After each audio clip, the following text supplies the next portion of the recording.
Tuhan Yesus Kristus, kasih setia Allah Bapa, itulah kiranya menyertai kamu sekalian. Amin. Firman Tuhan di pagi hari ini tertulis di Roma pasal 8 ayat 13. Sebab jika kamu hidup menurut daging, kamu akan mati. Tetapi jika oleh Roh kamu mematikan perbuatan-perbuatan tubuhmu, kamu akan hidup. Demikian pembacaan firman Tuhan. Selamat pagi dan salam sejahtera untuk kita semua. Bapak Ibu saudara terkasih, mungkin kita pernah mendengar seseorang salah mengambil keputusan, dan keputusan yang diambil itu ternyata berbahaya untuk dirinya sendiri. Seseorang mungkin bisa mencintai sebuah pekerjaan atau kebiasaan, namun tanpa disadari pekerjaan itu membuat dirinya celaka. Kejahatan mungkin sekilas itu menyenangkan seseorang, membuat dia berbahagia.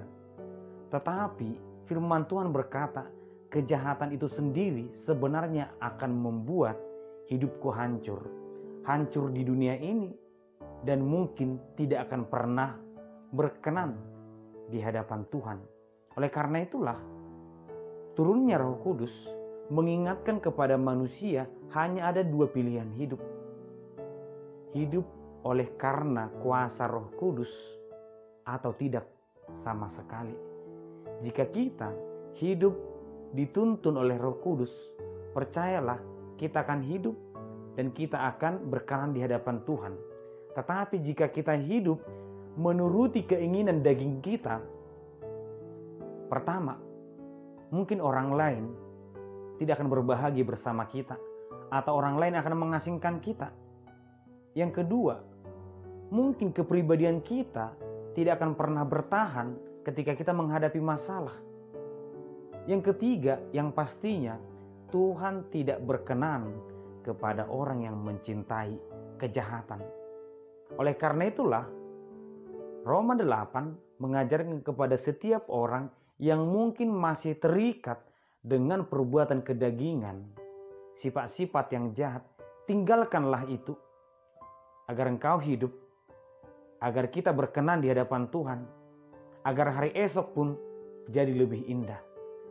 Mungkin kita juga pernah melihat sebuah karya seni yang sangat indah di depan kita. Mungkin pohon terang ataupun pohon Natal yang dirangkai dari barang-barang bekas, barang-barang yang sangat jelek yang tidak terpakai, tetapi bisa dirangkai dengan begitu indah menjadi karya seni. Begitu sulitnya merangkai itu, namun berbanding terbalik dengan begitu mudahnya merusak karya seni itu. Sesuatu yang sangat indah diciptakan dengan begitu sulit, tetapi merusaknya hanya sebentar saja. Dan tidak hanya barang, manusia juga seperti itu. Untuk terjerumus dalam kejahatan itu sangat mudah. Mungkin hanya sebentar saja seseorang bisa terjerumus dan hidup dalam kejahatan itu. Tetapi berbanding terbalik dengan memperbaiki kehidupan seseorang. Dan sepertinya memang itu adalah kenyataan. Lebih sulit memperbaiki daripada merusak. Lebih sulit membuat seseorang bertobat daripada membuat dia terjerumus kepada kejahatan. Lebih sulit memperbaiki ulang daripada menghancurkan. Namun, tidak ada salahnya memang mencoba. Perlahan manusia harus bangkit. Perlahan manusia harus meninggalkan sifat-sifat buruk dalam dirinya. Namun kita juga pasti pernah melihat seseorang yang berusaha untuk meninggalkan sifat-sifat buruknya, namun sifat buruk itu kembali suatu saat. Contohnya, seseorang ingin berhenti merokok karena penyakit, karena keadaan. Tapi tanpa dia sadari, usahanya itu awalnya berjalan lancar, tetapi di penghujung dia kembali lagi. Seseorang ingin berhenti bermain judi karena keadaan. Namun tanpa dia sadari juga, tiba saatnya dia akan terjerumus kembali, akan masuk kembali. harus bagaimanakah kita? Seseorang ingin berbuat baik, ingin bertobat, ingin datang kepada Tuhan. Awalnya dia baik, tapi perlahan ternyata karena ada masalah atau tantangan, kembali lagi dengan berbuat jahat. Kembali dia dengan dunia yang sebelumnya. Mengapa sesulit itu? Bapak Ibu saudara terkasih, firman Tuhan berkata, menanggalkan perbuatan kedagingan bukanlah tentang kekuatan, bukan tentang latihan, bukan tentang usaha manusia, dikatakan di sini. Tetapi jika oleh Roh kamu mematikan perbuatan-perbuatan tubuhmu, bukan kekuatan seseorang, tetapi itu adalah perbuatan Roh Kudus, kuasa Tuhan yang membuat seseorang bertobat, itu akan berjalan dengan baik. Kuasa Tuhan membuat seseorang meninggalkan sifat-sifat buruknya, itu akan berjalan dengan baik. Oleh karena itulah, jika aku ingin meninggalkan sifat buruk, maka biarkan Tuhan yang bekerja. Minta pertolongan Tuhan, Tuhan tuntun aku. Datang kepada Tuhan, meninggalkan sifat yang buruk. Ini dua hal yang berjalan bersamaan. Ketika kita datang kepada Tuhan, mati ketinggalkan hal yang tidak baik. Karena tidak akan mungkin kita datang kepada Tuhan, namun kita tidak mau meninggalkan sifat-sifat yang buruk. Datang kepada Tuhan atau menjadi orang baik, itu juga bukan usaha manusia. Itu adalah pekerjaan Roh Kudus. Tuntunan Roh Kudus kepada kita. Meninggalkan sifat-sifat yang buruk pun itu bukan usaha manusia, bukan karena paksaan orang lain.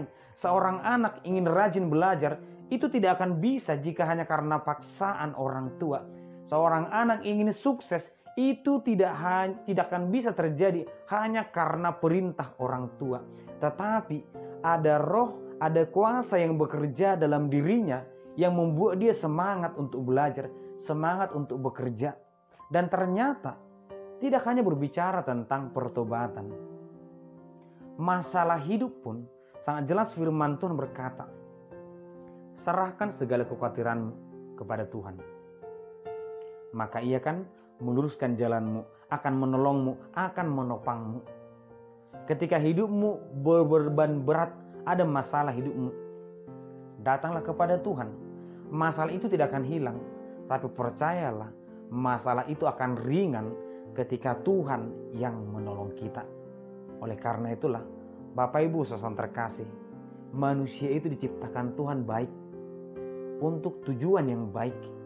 Tetapi perlahan manusia itu menuruti keinginan dagingnya, sehingga terciptalah kebiasaan-kebiasaan yang tidak baik.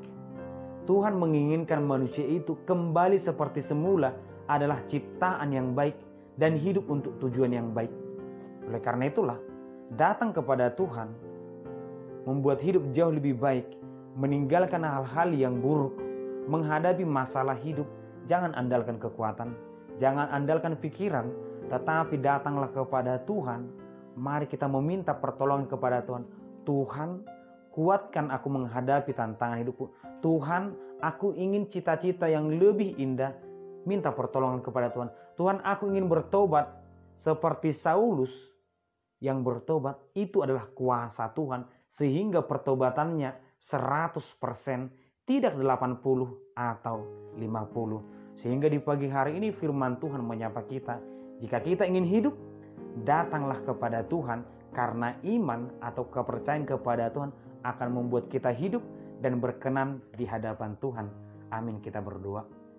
Terima kasih Tuhan, di pagi hari ini kami bersyukur Tuhan. Kami datang kepadamu memohon pertolongan-Mu Tuhan. Tuhan yang menuntun kami meninggalkan sifat yang tidak baik. Tuhan menuntun kami untuk menghidupi firman-Mu. Tuhan yang menuntun kami Tuhan menghadapi setiap tantangan persoalan hidup kami. Berkati kami Tuhan, agar kami tetap berserah kepadamu. Di dalam nama anak Kristus kami berdoa. Amin.